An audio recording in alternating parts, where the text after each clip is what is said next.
آج ایک رپورٹ آئی جس کے مطابق عمران خان کے دور میں ملک کی شرح نمو GDP کی 5.97 تھی، اور مختلف سیکٹر میں کہیں 7% اضافہ، کہیں 6% اضافہ، اور سارے تقریباً اہداف پورے ہو گئے ایک آدھ کو چھوڑ کے۔ اب سوال یہ ہے کہ اگر یہ اتنا اچھا تھا تو لوگوں کو فرق کیوں نہیں لگا؟ لوگ ان کے دور میں کیوں پریشان رہے اور آج بھی پریشان ہیں؟ اس کا جو مجھے نتیجہ نظر آتا ہے یا وجہ نظر آتی ہے وہ یہ ہے کہ یہ ایک آدھ سال کی ترقی سے کچھ بھی نہیں ہوگا۔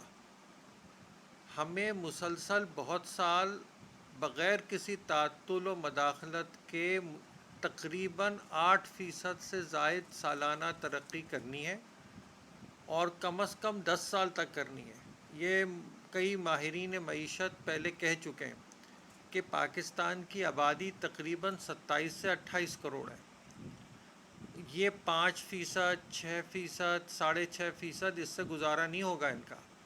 ہمیں کم از کم 8 سے 8.5% مجموعی ملکی پیداوار میں اضافہ ہر سال کرنا ہے، اور 10 سالوں تک لگاتار کرنا ہے، تب جا کے ہم کسی قابل ہوں گے۔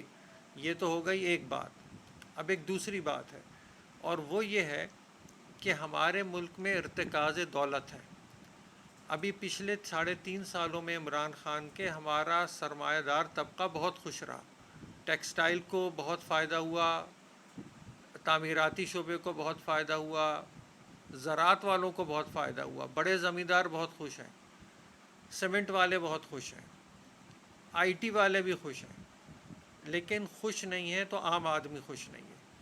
اب اسے کہا جاتا ہے ٹرکل ڈاؤن ایفیکٹ، جو کہ ایوب خان صاحب نے بھی کوشش کی تھی کہ اوپر کے طبقے کو اتنی سہولت و مراعات دو کہ وہ بہت زیادہ انویسٹ کرے، منافع کمائے بے شک، لیکن تھوڑا بہت نیچے بھی دے دے۔ نیچے کوئی منافع دیتا نہیں ہے، ہمیں دلوانا پڑتا ہے، اور اس کی ایک ہی صورت ہے کہ بڑے بڑے مافیاز کو توڑا جائے۔ وہ مافیا ہر سیکٹر میں بیٹھا ہوا ہے۔ آپ ہر قابل آدمی کے لیے ایسے ذرائع پیدا کریں کہ وہ آگے آئے اور اپنا حصہ بٹائے۔ اگر کسی کو ٹیکسٹائل کی شعور ہے، سینس ہے، تو وہ ٹیکسٹائل میں لگا لے، اس کو بینک بھی قرضہ دیں، آسان شرائط پہ دیں۔ کوئی میڈیا میں آنا چاہ رہا ہے تو یہاں کے مافیاز اس کو راستہ نہ روکیں۔ پاکستان میں الیکٹرانک میڈیا اس وقت مکمل طور پر مافیاز کے ہاتھ میں ہے۔ 4 سے 5 پروڈکشن ہاؤسز پورے الیکٹرانک میڈیا کو چلا رہے ہیں۔ یہ صورتحال 2010 سے پہلے نہیں تھی، یہ 2010 کے بعد ہوئی ہے، اور اس کے پیچھے بھی سیاسی لوگ ہیں، اور منی لانڈرنگ کا بہت بڑا کارخانہ بن گیا ہے آپ کا الیکٹرانک میڈیا۔ یہی کھیل تعمیرات میں ہے، یہی کھیل سیمنٹ میں ہے، یہی شوگر میں ہے۔ تو جب تک مافیا نہیں توڑے جائیں گے اور ہر باصلاحیت شخص کو سامنے نہیں لانے دیا جائے گا اور اس کو کام نہیں کرنے دیا جائے گا، تو معاشرے میں ترقی نہیں ہوگی۔ اس کا اب ایک ہی طریقہ ہے کہ ایک تو سیاسی استحکام ہو، جو بھی حکومت ہو وہ پکی 5 سال کی ہو، اور جو پالیسیز بھی ہوں وہ صرف اور صرف ملک کی پیداوار بڑھانے کے لیے ہوں، چاہے زراعت، صنعت، سیاحت، سروس سیکٹر، کوئی بھی۔ تو یہ اسی صورت ممکن ہے کہ آپ چند لوگوں کے ہاتھوں سے کاروبار لیں اور بڑے پیمانے پر پھیلا دیں۔ اس کے بغیر اس ملک میں غربت ختم نہیں ہوگی۔ ہماری آبادی بے حد بڑھ رہی ہے۔